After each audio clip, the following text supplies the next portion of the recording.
다양한 현안과 사회 이슈를 불교적인 시각에서 풀어보는 아침 칼럼입니다.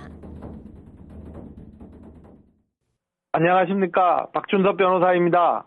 이번에 윤 대통령의 계엄 선포로 인해 권위적 대통령의 권한을 분산시키는 헌법 개정을 하자는 논의가 일어나고 있습니다. 그러나 구체적으로는 개헌할 내용이 아직 무르익지 않았을 뿐만 아니라 이번 개헌 논의를 야당은 받지 않을 것입니다. 저는 현행의 헌법 자체로도 분권형 대통령제로 운영할 수 있다는 의견을 제시하고자 합니다. 우선 대통령의 권한 중 법률안 제출권입니다.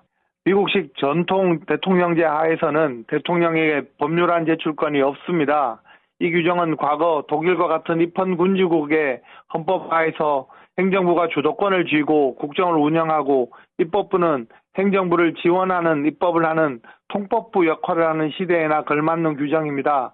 이때 사실상의 의미 있는 입법은 행정부가 제안한 입법으로 이루어집니다. 사실 우리나라는 아직도 국가의 주요한 입법은 행정부가 주도권을 쥐고 법률안을 작성하고 있고 국회의원은 행정부와 입법부를 연결하는 정도의 역할을 하고 있는 것이 현실입니다. 아직도 입법부가 국정의 목표를 제대로 설정하고 이를 실천하는 입법을 하기에는 역량이 부족한 경우가 많습니다. 최근에 민주당이 다수당인 상황에서 소위 노란봉투법이나 양곡법 등 개혁 입법이 입법 내용이나 체계적인 면에서 부족한 면이 많았는데 아직 외국법을 개수하지 않으면서도 독자적인 개혁 입법을 하기에는 역량이 부족한 면이 있었습니다. 그러나 지금은 입법의 실질적인 권한이 점차 입법부에서 행정부로 넘어가는 과도기이니 점차 독자적인 대통령의 법률안 제출권을 자제해 가야 합니다.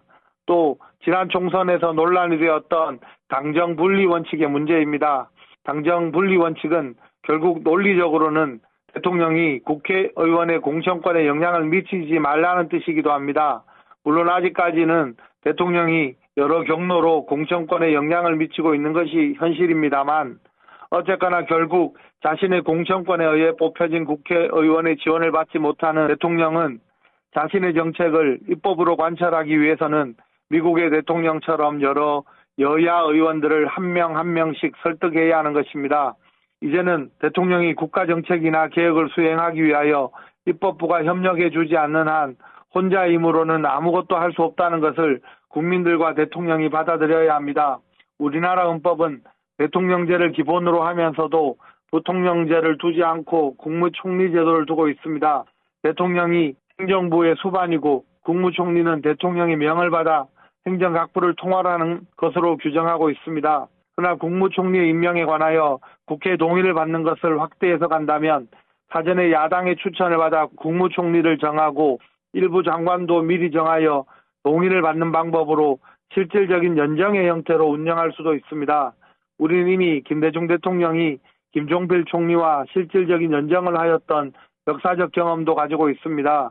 책임 총리까지 인정하는 것은 국민이 직접 뽑은 대통령의 행정부 수반의 지위와 체계적으로 완전히 일치하지 않지만 그래도 총리에게 실질적인 결정권을 부여하면서 함께 행정부를 통할해 갈 수는 있을 것입니다.